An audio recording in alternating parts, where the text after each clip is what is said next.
I feel like the luckiest woman in the room right now because I am up here with two amazing men that I can't wait to introduce you to and tell you more about their story and have them tell you as well.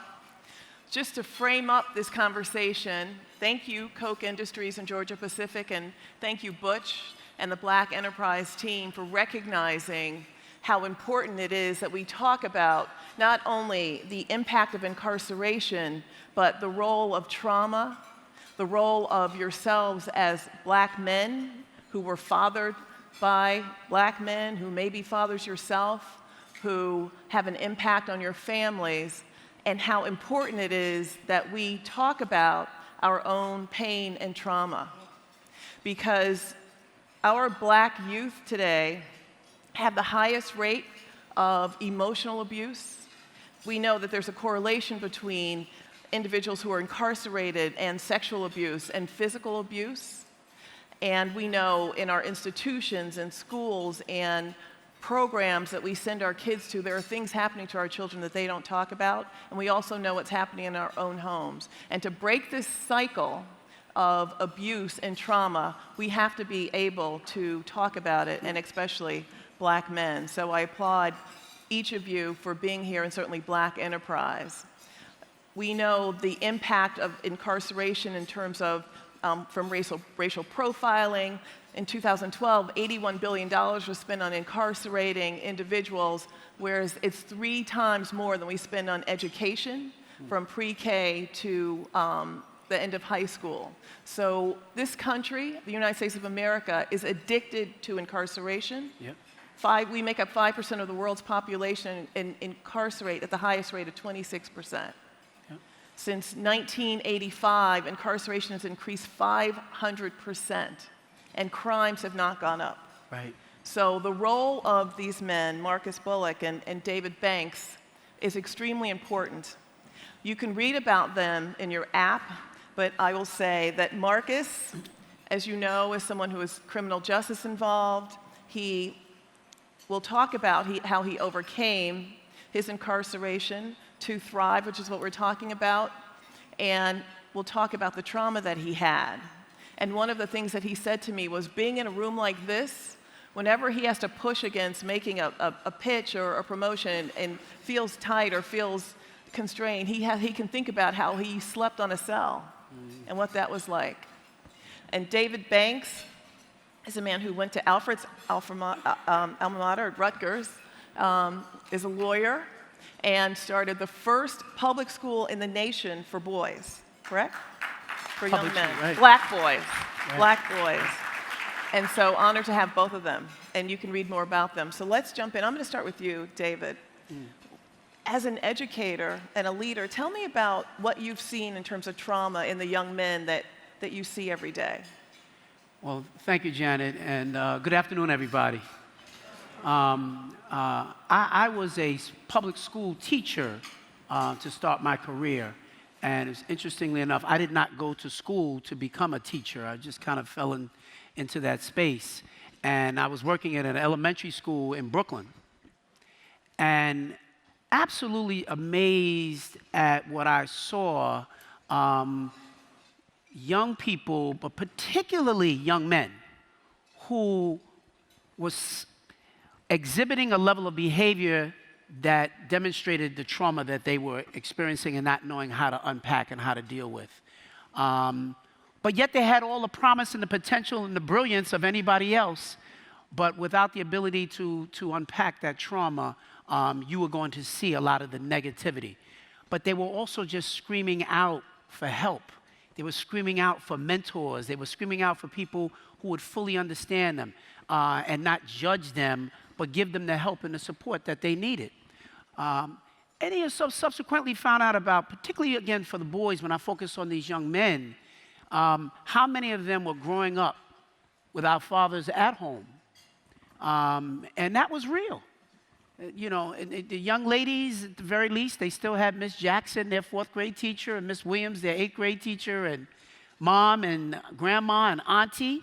But I think for a lot of the young men, they did not have that positive, responsible male role model in their lives, and those were the young men who exhibited the most negative behavior.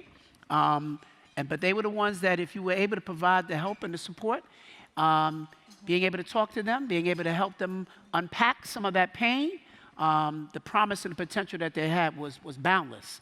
And so I was very happy to be in that space and be one of those kind of young role models that could help to help those young men. And so what kind of signs of trauma would you see in the young men? First of all, the trigger, like readiness to fight, the negative attitudes towards authority, the slightest things that would just set them off, which for most students is just kind of normal stuff. You're running through the halls, or you're making your way from one room to another, and somebody bumps into you. It's not that big of a deal. But the next thing you know, these guys are on the ground, and they're fighting like their lives depend on it. And you're wondering, when we all went to elementary school, kids call each other names, right? I mean, that's just part of what it is. And to see the reaction that seemed like such an overreaction, it was because they were demonstrating that there was something else right below the surface that was deeply bothering them.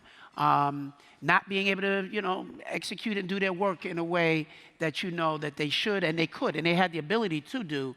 But they had been moved along by teachers even before they got to me, who did not have that level of expectation for them, who in many ways were even afraid of the boys in elementary school.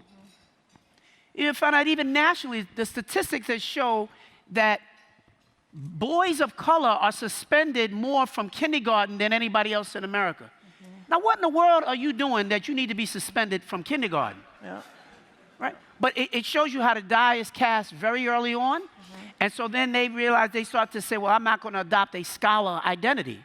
And if people look at me, I'm supposed to be the bad boy, then that's the identity that I will begin to take on. And so it just continues to just manifest itself in a whole host of ways.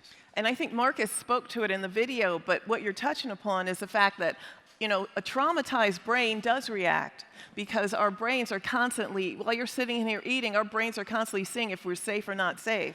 Right. And the more traumas people have, and especially your young students, and they're traumatized, was mentioned earlier, by racism, just what they have to do to get from their homes to school.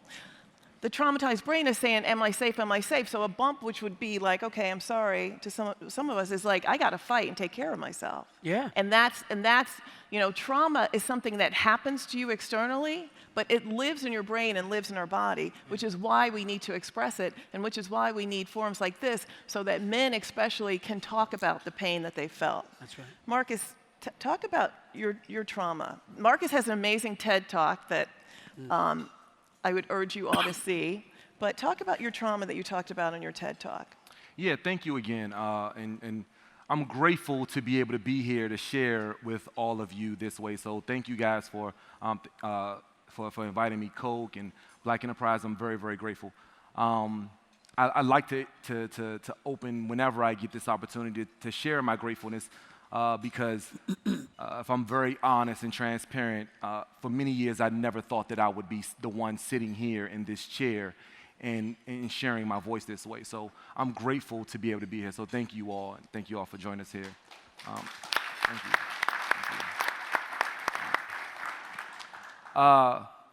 So when I think about trauma, one of the things that we talked a little bit about this in the back, Janet, when you and I were talking, and I talked about this in my TED Talk, but I shared in this one particular instance around the time when I got kidnapped.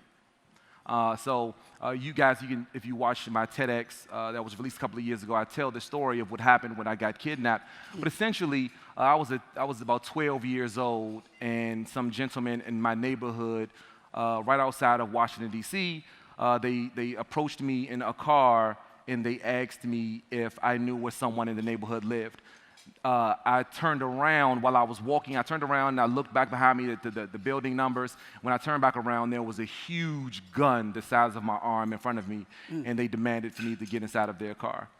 I got in their car, and a few hours later, after them cocking the gun back and demanding money and demanding the drugs that I didn't have, they eventually released me. They let me go. And I went back to my family, and I went back to my friends back in my neighborhood, and that was the day that I promised that I would never get caught without a gun ever again. And I was a 12-year-old kid that went straight out right before I caught the bus the next morning to go talk to my friend, and I bought a Glock. And I carried it to school with me, and I carried it every day from that day forward. Wow. But what I learned later in unpackaging that is when someone asked me the question around around victimization. They, hey, Marcus, have you ever been, victimized by a crime? And I'm like, nah, I ain't never been a victim of a crime. Like, I'm still here. I'm not dead. The only crime that I thought, from where I came from, if you were a victim of a crime, you were murdered, right? And I'm still here, so I hadn't been a victim of a crime. And then after unpackaging that story around that one experience and what led to me wanting to carry a gun, that's when I learned, like, whoa, I was taking that one experience with me along the journey, and I learned to unpackage what trauma could look like and how it placed me in that one scenario. Later on, I ended up using a gun to carjack a man. Wow. And so we're going to talk about your prison experience, but I just want to highlight two things that you said. Number one, we always think about black men as perpetrators, but black men have the highest rate of being a victim of a non-fatal injury than any other group in America, and are less likely, 75% less likely to go get mental health services and treatment for that. And the other thing is, it's a powerful statement about wanting to protect ourselves, and for you actually got a gun, but to connect you as someone who's criminal justice involved with us who may have, high-powered jobs and CEOs, this is all of us right here. Yeah. And there are things that happen in our lives related to trauma that create a narrative that runs, that stops us from doing things, that may create anxiety, that may tell us when we need to ask for something else or discuss something or listen, like we can't do it.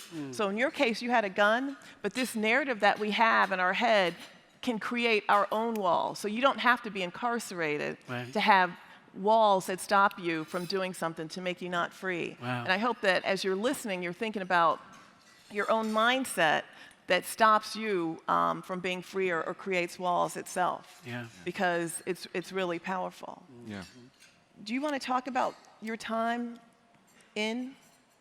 Sure. So I have no problem. I love, this is the chapter of my life. I'm on the stage at, Black Enterprise event. I can talk about my bit, right?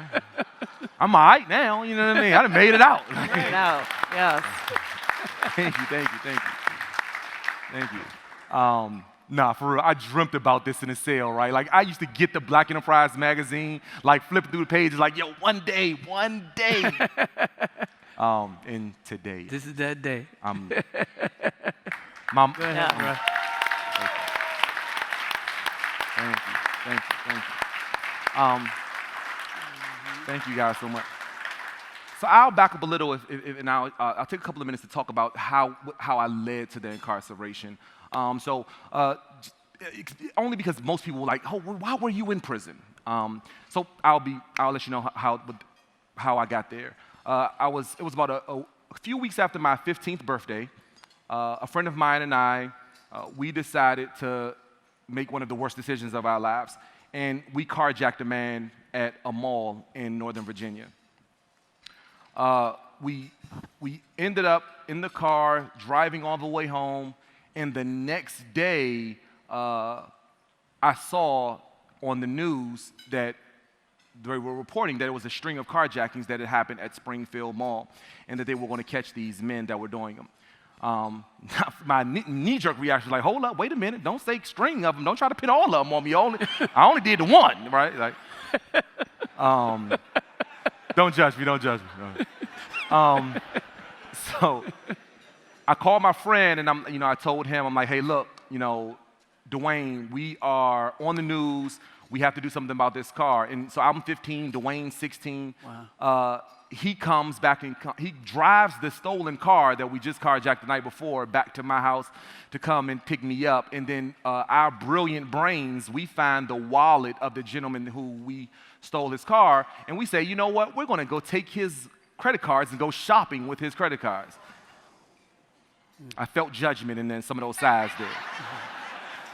Talks about the genius of a 15 and 16-year-old, right? And so we go shopping with this man's card, and of course, law enforcement's like, hey, what you guys doing? We sprint, we run. And we went shopping. If anyone knows the Washington, D.C. area, we went shopping at Pentagon City Mall, which is... Is that more judgment? More judgment, more judgment. So, as we're leaving out of Pentagon City Mall, and they like, hey, where are you guys going? We run, and we end up running across the highway, and we run for safety to the Pentagon. So we're running from the police to the police, and the police. Right? And eventually, they slam me on the ground.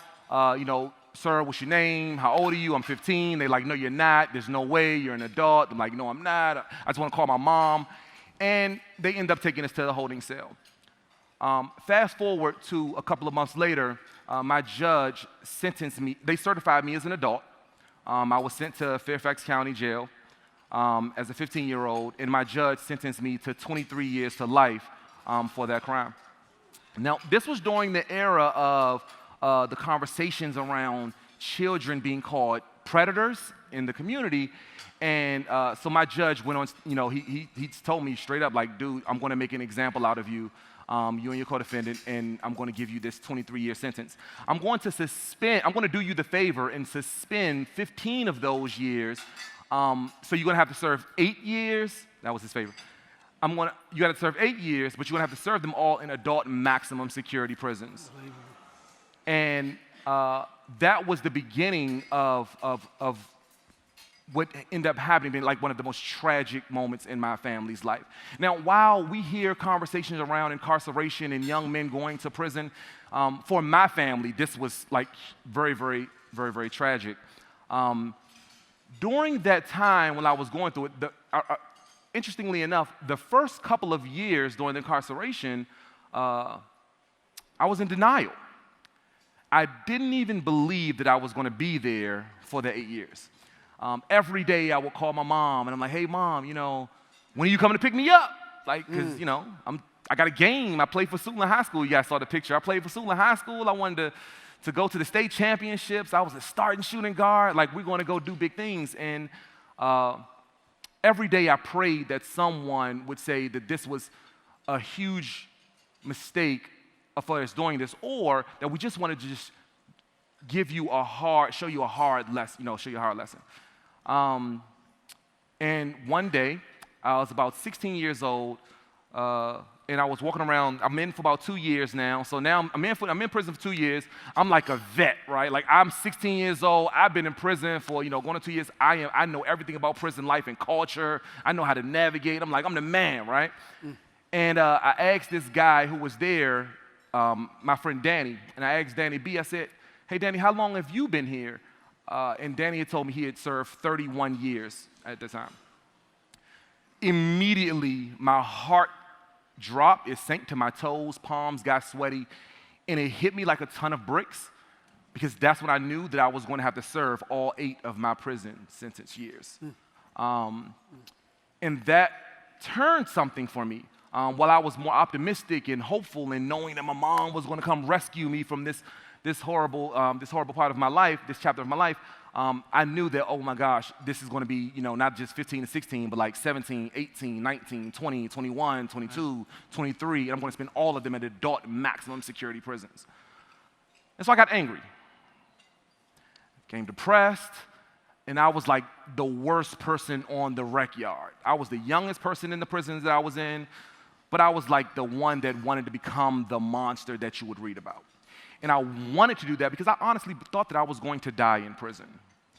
My brain couldn't really rationalize what the future could look like, because in fact, during as we approached the year 2000, a couple of years after that experience, I'm thinking that the world is going to end. I'm like, look, Y2K is coming. They can't figure out a way to turn the clocks back. They're going to send gas in the cells. Like, we're all going to die, right? And my cell partner had life plus 43 years. And I'm in a cell with him, and we're both like, yo, we're both gonna die looking at cinder block walls.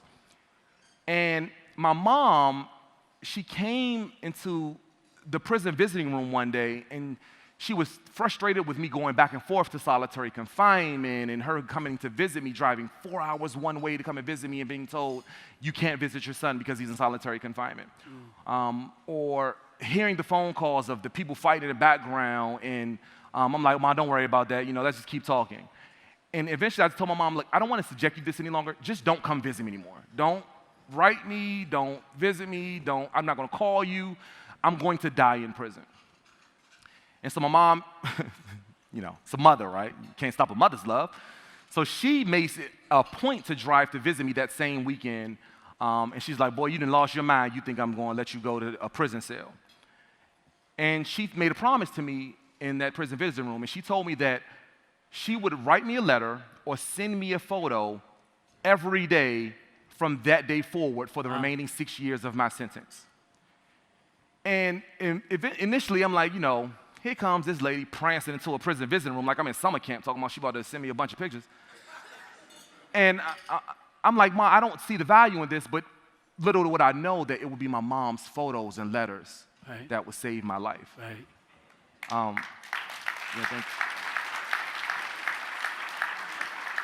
And that was a transformative moment for me when I thought, wait a minute, there is life after prison. I can do something with this experience. And that's what started this new path for Marcus. Wow. Wow, thank you. Yeah. Wow. Yeah. Thank you. I mean, that hope is so important, and fighting isolation. I worked at Rikers for a short period of time, the worst job of my life, but I learned so much from inmates that you think are the worst, and they puff up, and there's so much pain inside, and so many times they haven't talked about abuse or depression and all those things happening to them. But listening to you, I'm reminded how much you talk about your mom. Yes. And not your dad. And we're going to get back to that. But David, you and I had a great conversation about your growing up and your family and your relationship with your father. Yeah. Can you share that? Yeah, I've been one of the very fortunate ones, right? I grew up in Brooklyn and Queens, and I'm the oldest of 3 boys. My mother had me when she was 19 years old, and my brother Philip came 11 months later. And we were born in the same year. Y'all do the math on that one. I was born in January, my brother came in December. And I asked my dad when I got older, I was like, Dad, what were you thinking? You know what I mean? He was like, well, son, I loved your mother very, very much, right? My younger brother, Terry, came 2 years later. So my mother had 3 boys in Brooklyn by the time she was 22 years old. But she also had my dad. And my dad was like that ultimate male role model. Provided a level of security, took care of his family. He was a New York City police officer and has always been my hero.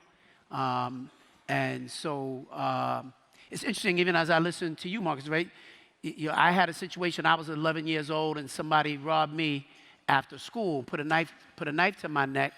But I didn't have to man up like you did, because I had this father figure who would handle that. And so it allowed me to grow up naturally as a little boy, and I could remain a little boy. I didn't have to be the man in the house at 11 years old. As so many of our young men find themselves in that kind of a space. They don't have somebody else to turn to provide that kind of male guidance and security. And so I've been very fortunate in that regard. My brother Philip followed my dad onto the New York City Police Department. And my dad had made the rank of lieutenant. It was a big story in New York because they have the same name.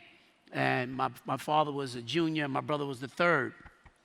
And but because Philip had a chance to watch my dad, he had a chance to kind of model his career because somebody was already paving the way, right? And Philip was the son out of the 3 of us who all of the teachers had no expectations for. He was the one that they wanted to put in special education. He was the one that they wanted to put on medication because they said he was too hyper. He was genius, but he exhibited boy energy that a lot of our teachers in our schools have no idea what to do with. Right? How many of you have sons in this room? Or daughters? How many of you know that boys can be a little different from girls? Put it that way. So there's an energy, right, that boys bring that school systems across this country are wholly unprepared for. And they treat everybody like it's one size that fits all. And so my brother was the one who we would just kind of, keep our fingers crossed every year that he would get promoted to the next grade, right? And so every year throughout his whole career, he made it by the skin of his teeth. And then he went off to college, got accepted to one school, Lincoln University, and the oldest HBCU. And all of a sudden, he found himself in that space, right? But because of the seeds that have been planted in the family, we've always said you can't judge early, right? We've got to just make sure we continue to provide a level of support. He followed my dad. He became an officer. And then a few years later, he got promoted and became a sergeant. And my dad was a lieutenant, one rank above my brother. But a few years later, again, because of the mentoring, the guidance, the support, what happens? He got promoted again. And now he's a lieutenant at the same level as my father. Wow. But as fate would have it, 1 year later, what happened? He got promoted again and became a captain over my father. That's awesome. That's awesome. Yeah. To which my dad said, it's time to retire. Yeah. He said, the day you got to salute your own son, it's time to go. Phil went on to become a deputy inspector. Then he made the rank of 1-star chief. And there may be, I think, 20 1-star chiefs in New York Police Department, the biggest police department in the world. Then he made the rank of 2-star chief, and there are about 15 of them. Then he made the rank of 3-star chief, and there are only 4 3-star chiefs. Then ultimately he made the rank of 4-star chief. You know how many 4-star chiefs there are in the New York Police Department? 1. Wow. You're the chief of all the entire uniformed police.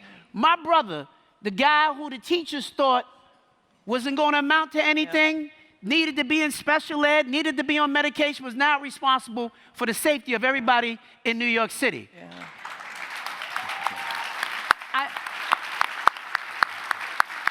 I say that to say this.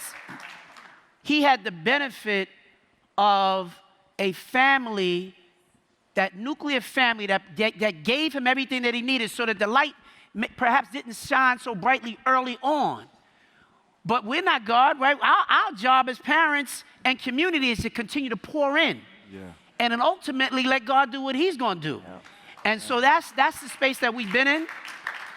And I've ultimately taken that as my framework for the work that I do with these young men at the Eagle Academy. So when we created the school in New York City, together with the 100 Black Men of New York, we created it as the first all-boys public high school in New York City in 30 years, and there were no other all-boys public high schools. There were independent and private schools, but no public schools just for young men, and particularly for young men of color.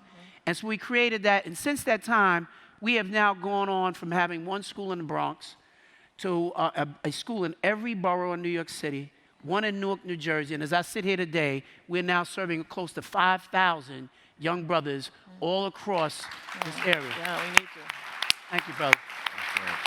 And so in your role, right, can you talk about the role that mothers play, for better or for worse, in asking their young sons to man up? And the pressure it puts on them. You know, one of the things that I think is probably most impactful about what we do at Eagle Academy is first of all, we got phenomenal women who are involved in every aspect of what we do. Some of the best teachers that we have across our schools. But a big part of the reason why the moms and the grandmoms, everybody bring these young men to us, they're not concerned about what our curriculum is. They're not deciding if I'm going to send you to Eagle because, you know, I'm choosing whether you have an art curriculum or technology. They're like, I need you to save his life. Yeah. Like what I'm feeling is when he was little and he was just lovable, huggable, and cute, and I could keep him close to me, I wasn't so concerned. But now that he's getting older, the forces that are out here in the community, whether it's the gangs or it's the forces in the assault that they're seeing in the public narrative that plays out every day on TV, or the police in the community, they are afraid for their sons. And so they send them to us with this fear of what is going to happen, but a hope that this is a place that can provide a level of safe passage. Yeah. And so in many ways, our moms come and they are our best partners, but they're also great partners in the sense that they allow a lot of the men to do what we need to do with the young men, right? So we've got hundreds of men from the community, from the business community, who have come in, who have stepped in to be mentors for these boys. Because that is what we have found has been critically essential in the success equation of Eagle Academy. When a young man says that a young man without a mentor is like an explorer without a map. Well, boys need to see men. They need the women as well. And that's critical. But they need to see more men who show them the way. It's hard to imagine what that world is supposed to be like unless you have some of these men to help to show you. And so it's not to put women on the side, not at all. They have always been central. We couldn't do this work without the women and without the parents, without the moms and the grandmoms and the aunties. But Eagle is a place where young men are able to kind of come and go through a rites of passage where they understand what it takes to get to where they need to be. And our model now, we start at grade 6, and we take them all the way through the 12th grade and into college. And so now we've got our older students who mentor our younger brothers as well. So it's kind of this nesting brotherhood that is built on itself. Well, thank you for all the work that you do for our young men, because it's critical. Thank you. And getting it. You know, my experience has been, sometimes I'll see young men who grow into adult men whose mothers, there wasn't a father in the house, and whose mothers basically put the role and put the pressure on them to be the men of the house. Right. And they're not ready, but they love their mother, they want to support their mother, but it's a lot of pressure and a different kind of trauma. And we were talking about, I asked you about your relationship with your father. Can you talk about that, Marcus? Yeah, I mean, you know, I'm grateful that I still have an opportunity to, while my father's still living, to be able to begin to repair the relationship. But yeah, he wasn't home. My father wasn't in our lives. He split up from my mom when I was about 2. They got divorced when I was about 5. I didn't see him again. Maybe I saw him a couple of times up until maybe about 8. And after that, I didn't see him again until a couple of years after I came home from prison.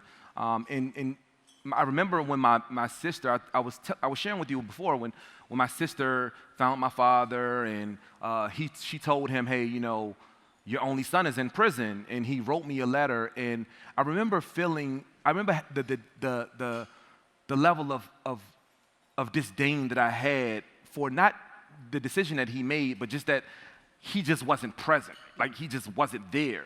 And immediately I got angry. I didn't even want him in my life anymore at that point. And it took many, many years for me to understand, one, like what the dynamics of fatherhood are, and, you know, not hearing his side of whatever happened in him and my mom's marriage that led to him not being around. Now, you know, as a father to a young black boy, interestingly enough, though, I'm able to take the experiences of what I learned of what I didn't want to be, and now I probably kind of sort of overcompensate a little bit for my kids. But the journey of fatherhood has proven to be an instrumental one, and not just my life, but even the community of people who I serve, the people in my program, my students, and I'm very grateful to be able to be the man in so many lives that I just didn't have growing up. I didn't have that, and I'm grateful that I'm able to be. I just got to say this too, because of somebody who's been in education and on the front line dealing with these young men from the time I was a teacher to being an assistant principal to being a New York City principal for almost 13 years. I have seen the young men that everybody complains about, hard to deal with, all of that.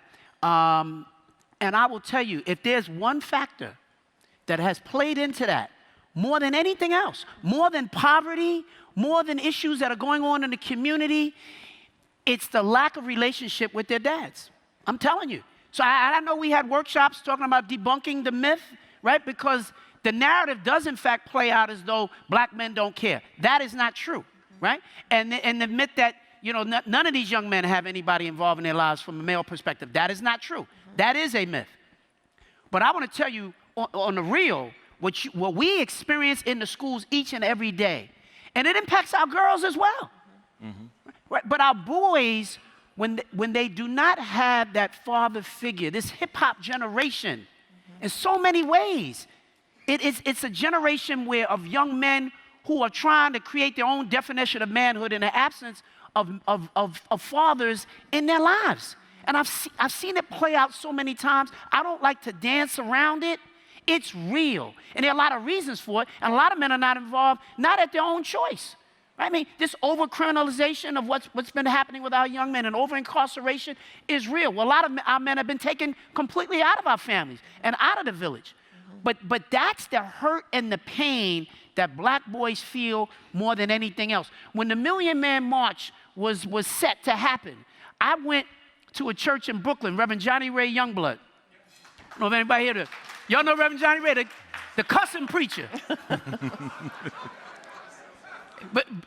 And that's what he's known as, the cussing preacher, because he will cuss in the church. But what he does, he's got one of the biggest male ministries. He's got one of the biggest male ministries in the country because he keeps it real with men. And I went to his church a few weeks before the Million Man March for an all-male worship service. I had never been there before. I had never been to an all-male worship service. The choir, everybody was just brothers. And I experienced something I had never experienced in my life. At least 200 to 300 brothers in the church. And each one that got up, they would have never done this if there were women in the room. And each one of them that got up and spoke, and to a man, they all talked about the pain that they were feeling from the lack of relationship with their fathers. One brother was 6'4", muscles all over the place, big, tough guy, in tears, because he never had that relationship with his father. One guy got up and he talked about his father had not really been involved with him, eventually when they were able to have a relationship, his father could never say, "I love you." Just couldn't verbalize it. And he said, I tell my kids all the time, I love you, I hug them, I kiss them, all that. But I wasn't going to let that happen to me. He said, and then I would go, my dad got real sick, and I would go see him every day after work, spend an hour with him in the hospital. He said, every time I would say to my dad before I left, I said, I love you, his father would say, ditto, son. He said he couldn't verbalize the words, I love you. He said, and this was all the time that I knew him. He said, and then one day I just went to see him. I'm on my way out, put my coat on, and as I'm walking out the door, I said, love you, Pop. And he said, I love you, son. And he said, and this guy's now, he's pouring tears in this room of all of these brothers. He said, the next day my dad died. But what he carried was a pain, right? Yep. And I think that's what this session is about. It's a trauma that we feel as black men, where when we talk about how what's up? How you good? I'm good. We're not good. Yeah. Too many of us are not good. And we continue to mask this thing where it's like we can't show a level of vulnerability. So we kind of, it almost puts us in a place where we almost dehumanize ourselves because we're not showing the pain that we go through. And we as brothers, we need to be challenging each other. We need to continue to push each other. Now, I know you're not all right. We need to talk about that. We can't just talk about the football game. We can't just talk about the politics that are happening. How are you doing? How are you doing in your relationship? And we got to push brothers to open up, because unless they do that, they're continuing to mask pain and trauma, and all the rest of that stuff is just a facade. Thank you. Thank you. Well, you mentioned that you do that in your school. Because Yes. Can you talk about what you do every day at your school for your Every young day, men? we start at Eagle Academy every day with a town hall meeting, where we bring the entire school together. And before they can even step foot in class, we spend 20 minutes just every single day, and we talk about what's going on. And it's just real talk. And we let them know what's happening in the world, and we hear from them. But I think one of the most powerful things is we pour libation every day. Right? So we've got the plant in the middle of the lunchroom. And the young men feel a level of safety and trust in our space that allows for them to take the armor off. Right? So when you come into school and you got to be that tough guy in your family or your community or whatever, but that armor is heavy. And they come to a place like Eagle and they can take it off and they can be boys. And they take that armor off and then they come up and they pour that water into the plant. And they'll turn to all of their brothers and they'll say, you know, my grandmother is very sick and she's the woman who's taking care of me. And I don't know what I'm going to do if something happens to her. So I'm going to ask y'all just to keep me, you know, my grandma in your prayers. And this boy in 7th grade. And he pours the water into the plant and the whole entire school. And they say, and we say, Ashe, Ashe, Ashe, right? An African ritual. We are with you, brother. And you see some of the guys and they break down. And some of their brothers who come right up and throw their arms around. It's a brotherhood that has been built. We don't even deal with issues about these guys fighting and trying to hurt each other, but providing a level of emotional support. But young men will not do that if they don't feel emotionally safe to do that. And that's the space that the adults have the responsibility to provide that kind of space for them.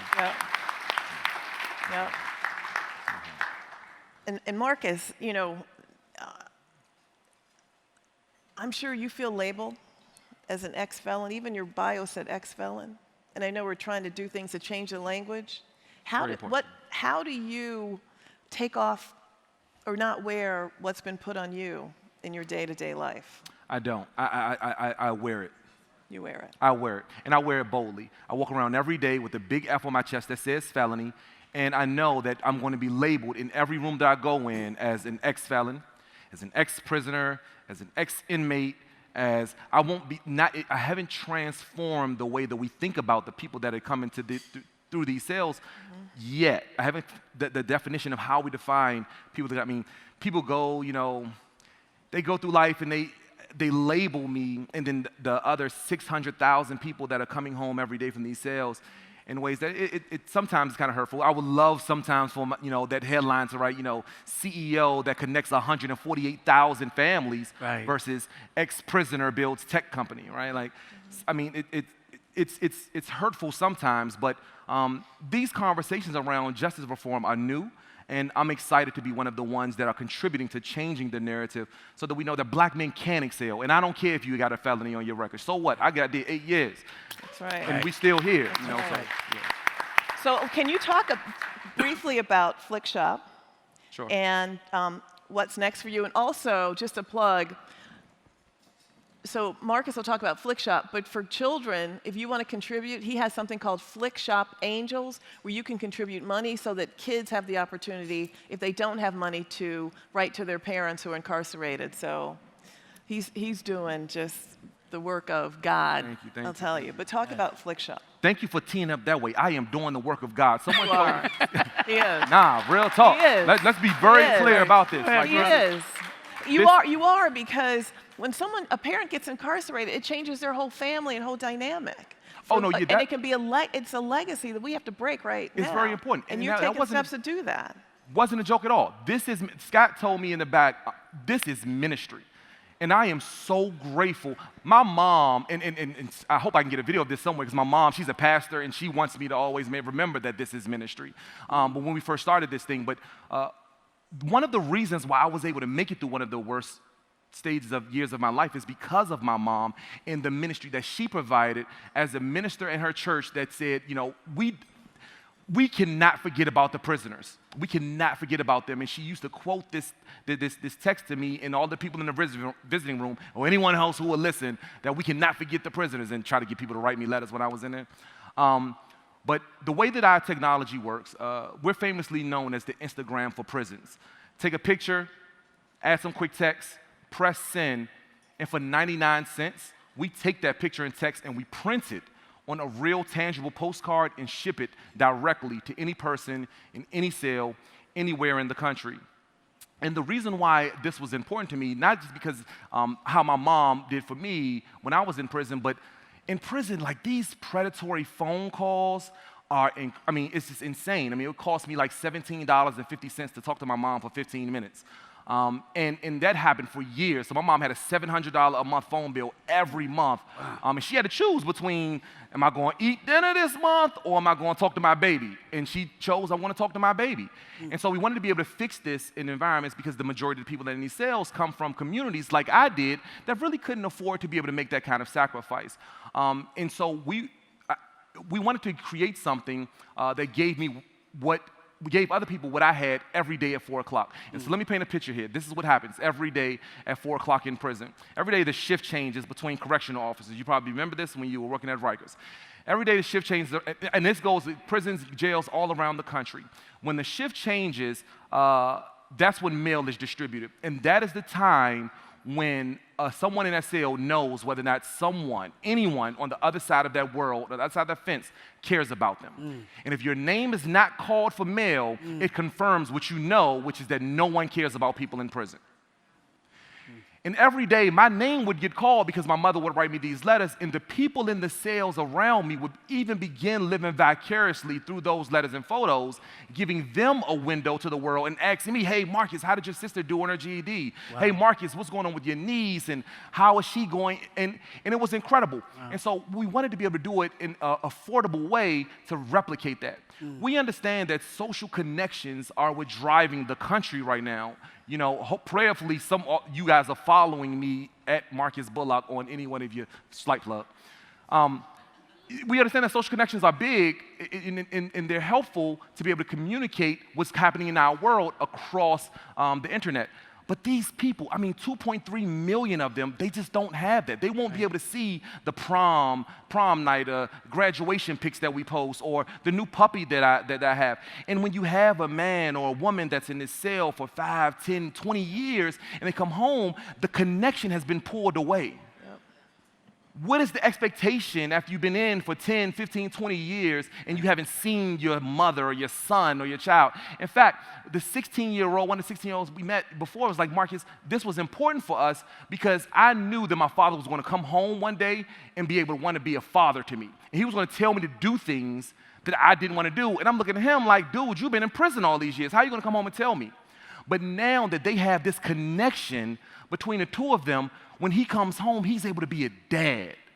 He understands what's happening to her in high school because she's sending him pictures every single day. The connections are being built, and the 148,000 families that we've connected thus far are continuing to be champions of our technology so that we can continue to grow across the country and ensure that every person in every cell stays connected and build a success path after they come home. Thank you, Marcus. All right. We're going to transition to questions, but just while we're doing that, maybe each of you have very demanding jobs. Can you just give one tip that you use personally that helps you get through the day? One tip that you use, David, or say to yourself something you say. I just wake up every day. I thank God for another day, for another opportunity to go on and to try to do His will, and that's how I kind of start my day. My beloved Sheena is here, and one of the things that we talk about all the time is something that's also an inspiration for me in my own head. I think about Harriet Tubman, and I think about that level of courage to not only be able to escape to freedom, but to go back, as it's told, 19 times. Right? And just to continue to free more and more people. And she said, I could have freed more if they knew that they were slaves, right? But you think about the fact that to have been in that kind of space and just to escape for yourself, how many of us would have that kind of courage to go back and over and over and over again? That's heroic effort at a level that is just inspirational for me. And so I think about that. And I put it in the context of how hard is it anything that I'm doing when I think about that. So that serves like as a mental inspiration for me. There's nothing that I do that's too difficult when I think about the people who fought, bled, died, sacrificed, whose shoulders that we stand on each and every day. This is a blessing to be able to do what we do. How about you, Marcus? Yeah, I mean, mine's is easy, right? I mean, I grew up in sales C12, and now I'm, the CEO of one of the most impactful apps inside of the App Store. I don't have to look far for motivation, right? Like when the hardest day right now, I'm raising money for the company, and so many doors get slammed in my face. And when I get off kilter just a little bit, my wife is quick to remind me, like, dude. Like, you're getting doors slammed in your face because you're raising millions of dollars. Just a few years ago, you were buying commissary and wondering how you were going to spend 75 cents. Like, your problems have changed. Right. And so... That's right. All right, so I'm not being rude looking at my phone, but the questions are here. So Marcus, I'm going to start with you. The very first question, actually. How do you teach a young man and black men that it's okay to be vulnerable? I don't. I go and I be. So the students in my classroom at the Flickshop School of Business, where we teach entrepreneurship to people inside of prisons and once they come home, centered around tech development, I tell them all of the time, I'm like, look, I can't teach you. My job is to be able to walk in the room and be genuinely myself, share my experiences. I'm hoping when I flick that light on, you'll be able to read through that and adopt some of those tendencies. Thank you. So David, this question is for you. My phone just... But basically, it was talking about the correlation between, can you talk about the correlation between Eagle Academy, where it's located, and the criminal justice system in New York? Yeah, so the reason that we created the Eagle Academy in the first place was because we wanted to, in fact, respond to, this crisis that has been playing out, and we see it playing out each and every day in front of our eyes. In fact, we just got tired of going to conferences and having panel discussions, to be quite honest with you, right? And we said at the end of the day, we need to do something. And we were going to conferences that were even billed as solutions conferences with no solutions. It was just people on the panel just talking about how bad the problem was. And so I certainly wanted to be counted amongst the number of that was in a space actually doing something about it. But we were also responding to a report that Columbia University put out that said that in New York, 75% of the inmates from the entire New York State correctional system came from 7 neighborhoods in New York City. So if you wrap your mind around that for a second, the entire state of New York, Buffalo, Syracuse, Rochester, Albany, I mean the whole state, 75% of the population in prisons were coming from 7 neighborhoods in New York, in the city. The prison pipeline, which we talk about it in these amorphous terms, but in this report, they told you very specific zip codes. This is where the boys are coming from, right? Harlem, Southeast Queens, right? Lower East Side, South Bronx, all of the neighborhoods that we knew anyway. Those are the neighborhoods that we had put the Eagle Academies in to say we're going to provide a level of hope. But I think what I'm most proud of is the fact is beyond what we're doing in our schools. And if you're fortunate enough to go to Eagle Academy, that's great. But then a whole lot of other young men who can't go to Eagle Academy, who don't go to Eagle Academy, or don't even live in New York. And so what we're doing now is we launched the Eagle Institute. So we are now training schools and school districts all around the country and how to do this work and what are the best practices for how you engage young men, how you train the teachers and the adults, and how do you work to support the parents, superintendent's offices, the mayor's offices. What are the things that have to be in place for us to change the trajectory for young men of color? That's the space that we're in now. Wonderful. That's great. And Marcus, so Marcus, you have to tell the story about how you met your wife, because this question actually ties into it. And it says, how have you allowed the reentry of love and of the intention or the intention of love in your work? What does it look, feel, and sound like in your life? So my work is centered around love and family. That's everything. If you Google Marcus, everything is centered around family and love. I met my wife. She was an assistant manager at Enterprise Rent-A-Car. The people at Enterprise, I used to crash up my car a lot when I first came home from prison. I didn't know how to drive. Same judgment, don't. And she was one of the people that worked there, and I met her, and we ended up dating after that, and then we got married. But the genesis of Flick Shop was centered around love, and not even just from the family members who we serve, from me. Like, I was our first customer. In fact, before I launched Flick Shop, I owned a construction business. I came home in 2004. I launched Flick Shop in 2012. So in 2005, while I was working at a paint store, I found an opportunity and I started working at a construction business.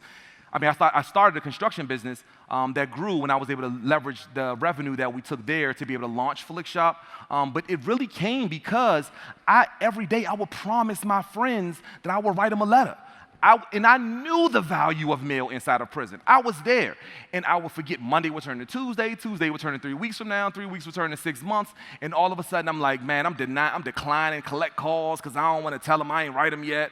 And they just wanted photos. They just wanted to be a part of my world. And I knew that I had to be able to give back that way. Everything is centered around love and family, and that's what drives me. Okay, thank you. So David, Fox News recently reported that the leading causes of the deaths of young black men, 20 to 35, are the police. How does Eagle, and like you and Eagle, deal with that, given the history of law enforcement of your family? Yeah, so that we're very big on that at Eagle. We bring from early on, from the time these young men arrived to us in the 6th grade, they're engaged in conversations from the 6th grade all the way through the 12th grade about, proper interactions with the police, and how they have to conduct themselves. And that, and in so many ways, that's the way that I was raised.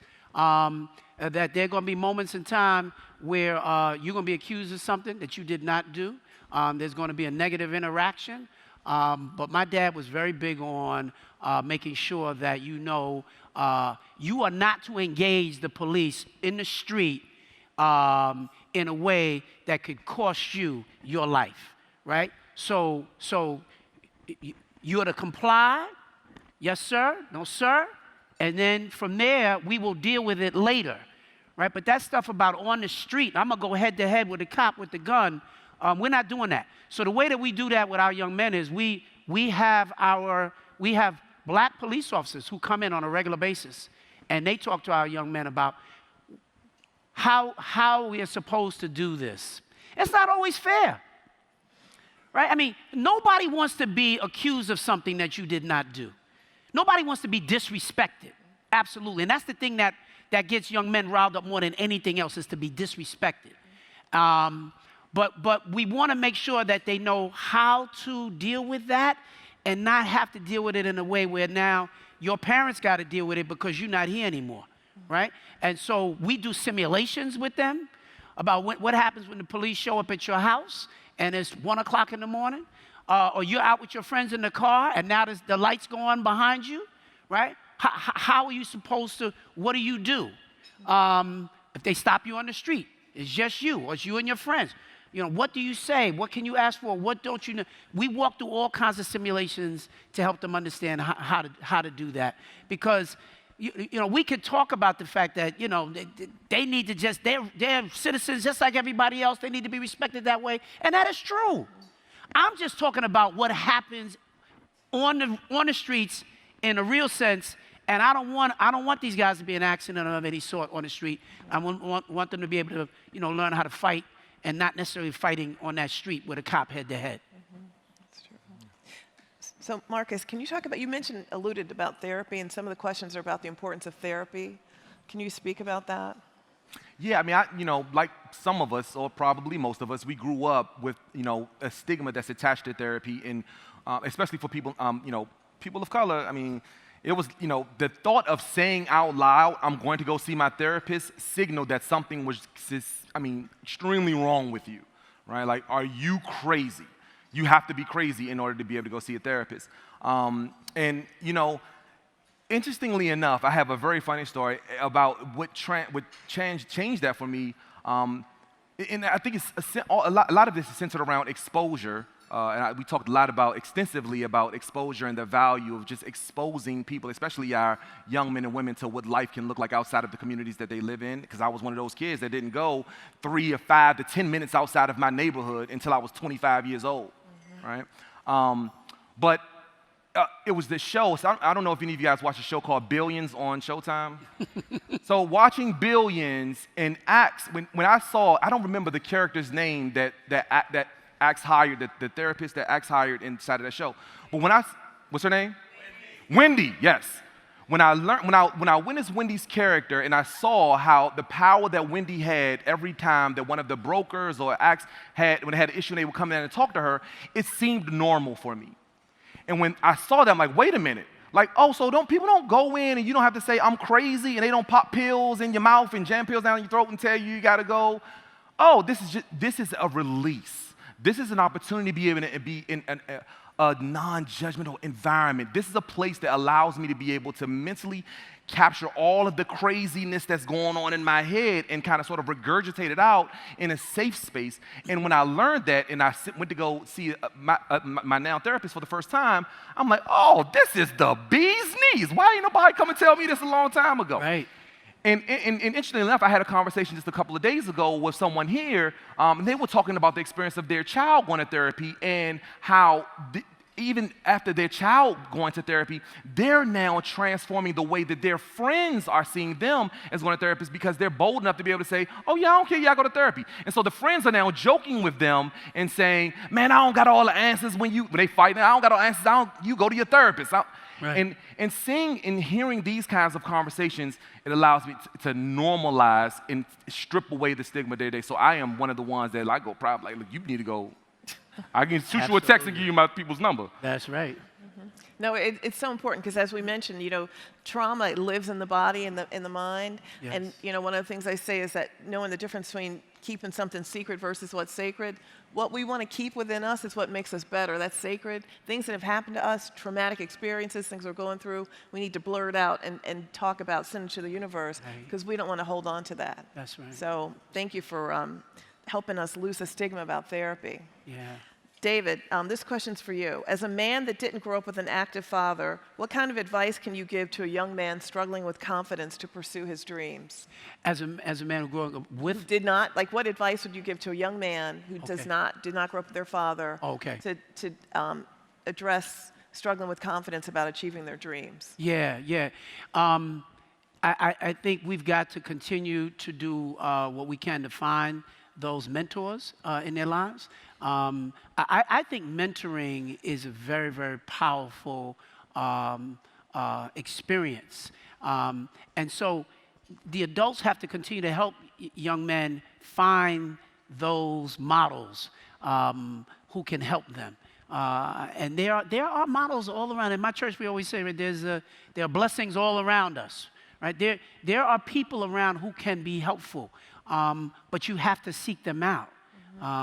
And so, depending upon how old that young man or how young he is, they will oftentimes need their parents to help them to figure that out. But if they're a little bit older and they can kind of command the room themselves and reach out to people. One of the things I said today, yesterday, there are a group of about 25 young men who are here as part of a special program.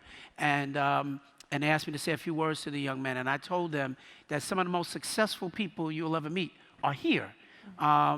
So don't spend all of your time just talking to each other, right? Go out, introduce yourself to different people who you don't know. And sometimes that takes people out of their comfort zone. That takes most adults out of their comfort zone, right? But being able to push to that space where you can find at least that one person who kind of takes you under their wing. Everybody who has had any level of success in their lives has somebody who they can point to who has been a mentor for them, a guiding light for them, somebody who was able to kind of point you in the right direction. And usually it's more than one person. And I think we've got to help all young people, boys and girls, to understand that there are people around who are willing to help you, but you've got to seek them out. I get really excited sometimes when I meet young people at a conference or something, and they'll come over and introduce themselves and tell you, I want to do something with my life when I get older. I have no idea. Could I reach out to you? And I try to stay in touch and help give them some level of direction. And I think everybody here is willing to do those kinds of things as well. So, yeah, you've got to reach out. Well, it might be people in your church. It might be a teacher in the school who can connect you with somebody. But speaking it into existence first, And then the resources, I think, and the supports will start to come. Thank you. So, being mindful of everyone's time, I want to thank both of you for sharing your wisdom, your courage, wearing your F on your chest, and reminding us about the power that we have to overcome obstacles. And David, thank you for your commitment and the courage and the work that you do for our young people every single day. Thank you. Every single day. Bless you. So thank you, and thank you, the audience. Thank you. Thank you.